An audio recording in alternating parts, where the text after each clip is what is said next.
नमस्कार, आदाब। मैं खुशबू अख्तर। पल पल न्यूज की इस खास रिपोर्ट में आप सभी का स्वागत है। भारत हिंदू राष्ट्र हो चुका है या उसकी तरफ अब लगभग सारी प्रतिक्रियाएं पूरी होती हुई दिखाई दे रही हैं और इस्लामोफोबिया से जुड़ी आए दिन हर एक तस्वीर हम आपके सामने रखते रहते हैं। लेकिन विदेशों में भी इस्लामोफोबिया की वो तस्वीरें हम आपके सामने रखते हैं जिस पर कोई बात नहीं करता। आज जिस खबर को लेकर मैं आपके साथ जुड़ी हूँ वो आरएसएस से जुड़ी हुई है, वो उस इस्लामोफोबिया से जुड़ी हुई है जिसके तार फ्रांस से जुड़े हुए हैं। जी हाँ, आरएसएस के दफ्तर में फ्रांस के राजदूत लेनिन आकर आरएसएस के मुखिया से मिले हैं। जी हाँ, लेकिन इस पर गोदी मीडिया कोई जिक्र नहीं करेगा। इसी पर बात करने के लिए मेरे साथ मौजूद हैं नदीम, जिनसे हम जानने की कोशिश करेंगे कि नदीम, राजदूत लेनिन का जो मुलाकात हुई है आरएसएस के मुखिया से, कैसे इस मुलाकात को देखा जा सकता है? खुशबू, इस मुलाकात के मायने कई सारे हैं और अगर समझा जा सके तो इसे समझने की ज़रूरत ऐसे है कि एक फ्रांस का, एक देश का जो राजदूत है वो पहले देश के प्रधानमंत्री से, देश के जो तमाम मिनिस्टर हैं उनसे मुलाकात न करके वो सबसे पहले आरएसएस दफ्तर जाते हैं और मोहन भागवत जी से उनकी मुलाकात होती है। ये मायने इसलिए बड़े हैं, क्या पूरे देश पर आरएसएस का होल्ड है, इसे समझना पड़ेगा। क्या आरएसएस के आगे, श्री मोहन भागवत जी के आगे पूरी मोदी सरकार ने अपने आप को बौना बना लिया है, या मोहन भागवत का कद देश में इतना बड़ा हो चुका है कि फ्रांस के राजदूत जो हैं वो हेडक्वार्टर पर पहले मत्था टेकेंगे, फिर बाद में राजनेताओं से आकर के मुलाकात करेंगे।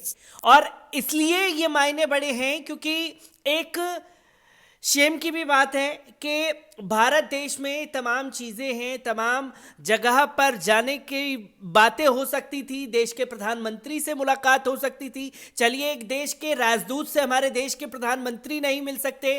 क्या विदेश मंत्रालय हमारे पास नहीं है? चाहे तमाम वो मिनिस्टर नहीं हैं इस लायक राजदूत ने समझा कि जिनसे वो मुलाकात करें? या सबसे पहले वो जाकर के मुलाकात करेंगे आरएसएस हेडक्वार्टर में और उसके बाद देश की राजनीति और रणनीति तैयार होगी? क्या वही चीज फिर मोहन भागवत जी लेकर के जाएंगे देश के प्रधानमंत्री को समझाने के लिए कि हमने अपनी चीजें बता दी हैं, अब आपको इसे पास कराना है और ये टेंडर हमारा है?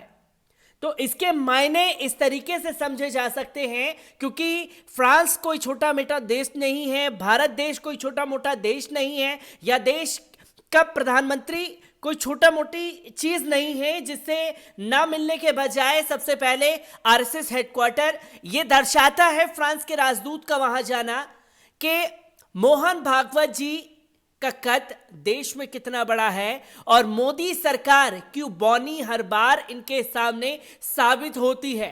और ये मोदी सरकार के मुंह पर भी एक करारा तमाचा जैसा है जो फ्रांस के राजदूत ऐसी क्या कारण रहा कि उनसे ना मिलकर के पहले वहां जा रहे हैं। नदीम, इसी के साथ इस्लामोफोबिया की अगर हम बात करते हैं तो फ्रांस में जिस तरह से इस्लामोफोबिया को लेकर तमाम खबरें आई, तो क्या हम उसके तार आरएसएस से भी जोड़ के देख सकते हैं? उसके तार यकीनन आरएसएस से जोड़ करके देखे जा सकते हैं। सबसे पहले आपको लेकर के चलता हूं, मैं उन चीज़ों के ऊपर ध्यान दिलवाऊं जो फ्रांस में घटा। हजरत मोहम्मद सल्लल्लाहु अलैहि वसल्लम का अपमान किया गया और अपमान करने वाला कोई और नहीं, फ्रांस देश का सबसे बड़ा नेता यानी कि राष्ट्रपति मैक्रा खुद इसमें इन्वॉल्व थे और उन्होंने जिन आपत्तिजनक शब्दों का इस्तेमाल किया। और एक चीज ये भी गौर करने वाली है कि जब फ्रांस के राष्ट्रपति मैक्रा द्वारा ये बयान दिया गया तो पूरी दुनिया में अलग थलग खड़ा हुआ था फ्रांस। तमाम मुस्लिम समुदाय ही नहीं, तमाम जो बुद्धिजीवी एक सोच रखते हैं, भाईचारा रखते हैं, उन सब ने फ्रांस का बायकॉट किया, राष्ट्रपति मैक्रा का भी बायकॉट किया। तब हमारे देश के प्रधानमंत्री का बयान क्या आता है इसमें खुशबू, कि वो कहते हैं कि फ्रांस में जो कुछ भी हुआ हम उसकी निंदा करते हैं। एक कट्टरता को खत्म करने में हम फ्रांस के साथ हैं, हम इस मसले पर फ्रांस के साथ खड़े हुए हैं।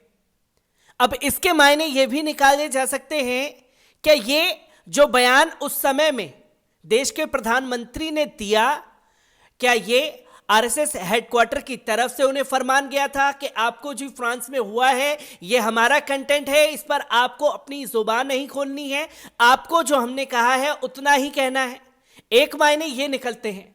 और दूसरा, जब दुनिया में अलग थलग था तब तमाम चीज़ों पर बायकॉट हो रहा था, तमाम जगह पर प्रोटेस्ट हो रहा था। जब अपने ही देश में प्रोटेस्ट हुआ, अगर मैं बात करूं भोपाल की, तो भोपाल में पूरी जगह पर हजारों की तादाद में मुस्लिम समुदाय से जुड़े हुए लोग इकट्ठा हुए भोपाल के अंदर। और मध्य प्रदेश में किसकी सरकार है? भारतीय जनता पार्टी की। शिवराज सिंह चौहान वहां के मुख्यमंत्री हैं। तमाम चीजें होती हैं, तमाम रैलियां होती हैं, अपने नेताओं को इकट्ठा करना होता है, खरीद फरोख्त करनी होती है, तब कोरोना काल नहीं होता है। जब फ्रांस के इस कदम को लेकर के बायकॉट करने की और एक एहतजाज दर्ज कराने की कोशिश मुस्लिम समुदाय की तरफ से की गई, तो यही भारतीय जनता पार्टी की सरकार जो मध्य प्रदेश में है, 2500 से ज्यादा मुसलमानों के ऊपर एफआईआर दर्ज की गई थी और कई लोगों पर रासुका लगा दिया था।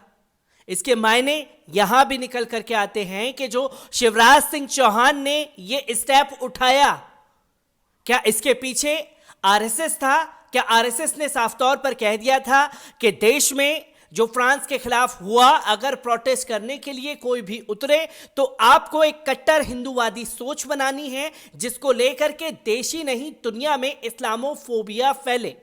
और तीसरी सबसे बड़ी बात जो निकल करके आती है वो ये कि फ्रांस के राष्ट्रपति का अलग थलग होना, उसके बाद देश के प्रधानमंत्री का समर्थन करना, और जब देश के प्रधानमंत्री द्वारा ये बयान दिया जा रहा था खुशबू, तो उसके जब देखा फ्रांस चारों तरफ से घिर गया, तमाम जगह से बायकॉट हो रहा है, आर्थिक व्यवस्था में आर्थिक मंदी आने लगी, तो उसने आकर के माफी भी मांगी फ्रांस के राष्ट्रपति ने। और फिर देश के प्रधानमंत्री आते हैं और फिर दोबारा कहा जाता है कि हम तो फ्रांस के साथी हैं, हम तो फ्रांस के समर्थन में रहेंगे। तो इन चीज़ों से ये समझ में आता है कि जो खेल फ्रांस में खेला गया इस्लामोफोबिया बढ़ाने का, इसमें कहीं ना कहीं आरएसएस इन्वॉल्वेशन देखी जा सकती है। अगर इसकी जांच पड़ताल होती है तो कहीं ना कहीं तार जरूर जुड़े हुए मिलेंगे। और अगर मैं एक बात कहना चाहूँ, ये फ्रांस से हट करके खुशबू, अभी बाइडेन सरकार जैसे ही आई, आपने देखा होगा कि 2 आरएसएस से जुड़े हुए लोगों को बाहर का रास्ता दिखा दिया बाइडेन सरकार ने आते ही, जो कि ट्रंप सरकार में उनके कैबिनेट में थे। यह दर्शाता है कहीं ना कहीं कि देश में किस जगह से, देश ही नहीं दुनिया में भी आरएसएस से जुड़ी हुई तंजीमें फैली हुई हैं, जो सिर्फ और सिर्फ इस्लाम और मुसलमानों के नाम पर नफरत फैला रही हैं और इस्लामोफोबिया को बढ़ावा देने का काम कर रही हैं। और ये एक तरह से ये देखा जा सकता है कि ये एक ललकार है या तो आरएसएस की, ये साफ तौर पर दर्शाने की कोशिश है कि भैया फ्रांस में जो कुछ भी हुआ हम उसके साथ खड़े हैं, अब जिसको जो करना है वो कर लो, हमने तो समर्थन फ्रांस को दे दिया है।